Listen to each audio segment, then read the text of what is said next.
ماوەی زیاتر لە 5 ساڵە بۆ شایەمنی گەورە لە ناوچە جێناکۆکان دروست بوو و هێزە عێراقیەکان نەیانتوانیوە ئەو بۆ شایەمنیانە پڕ بکەنەوە. ئەندامێکی پەرلەمانی عێراق دەڵێت بەوەی بۆشایی ئەمنیەوە جموجۆڵی داعش لە ناوچەکە زیادی کردووە. داواش دەکا کارنامەکەی حکوومەتی سوودانی پەیوەست بە بارودۆخی ئەمنی ناوچە جێناکۆکانەوە بە زووی جێبەجێ بکرێت.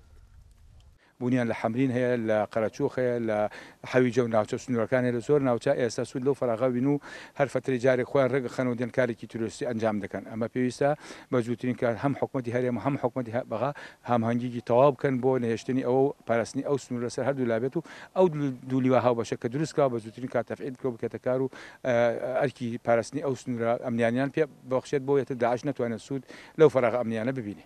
بەڕای من ئەو کارنامەشتی باشی تایەکێ لەوانشکەوە ئەو هێزانە ڕێک بخرێتەوە تەفعیل ئەو هێزانە بکرێت و داواکاری لە حکوومەتەکەی سوودانی بە زووترین کات ئەو فەقەرەیە ئەعلان بکات و کاری لەسەر بکات بۆ ئەوەی کەوا ئیتر وەک ئاماژەم پێکرد ئەم کارەسەر ڕوو لە شارەکەمان و سنووری هێزەکانمان دەکات. ئەم خاڵت زەرورەتێکی زۆری لە هەموو خاڵەکان گرنگترە چکە پاراستنی ئەمن و ئاسایش، پاراستنی شارە، پاراستنی گیانی خەڵکە، پاراستنی هەموو کەسێکە لەبەر ئەوە پێویستە گرنگیری تایبەتی پێ بدەن چ لایەن حکوومەتی عێراق و چ لایەن هەرێمی کوردستان.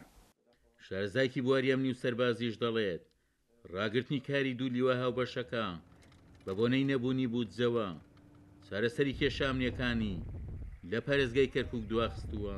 دەبوو ئەمە کارێکی ئەمنیە لە احتیاتی عێراقش وایە دەبواە پاریان بۆ تەرخان بکرایە و هێزانە دەست بەکار بوونایە و چەندێ درەنگ بکەوێت بەتاکی بارودۆخی ئەمنی خراپتر بێت. هەستەکەم هیچ بیانیوەک نییە و دەبواە ئەم هێزانە لە زۆر دەست بەکار بوونایە و زیاتر توانم بڵێم فشاری هەندێک لایەن هەیە بۆ ئەوەی کە ئەم هێزانە وەکو دەست بەکار نەبن و نێنە گۆڕەپانەکەەوە لەبەرەوەی لە بەرژەوەندەکانیان نەدرێ.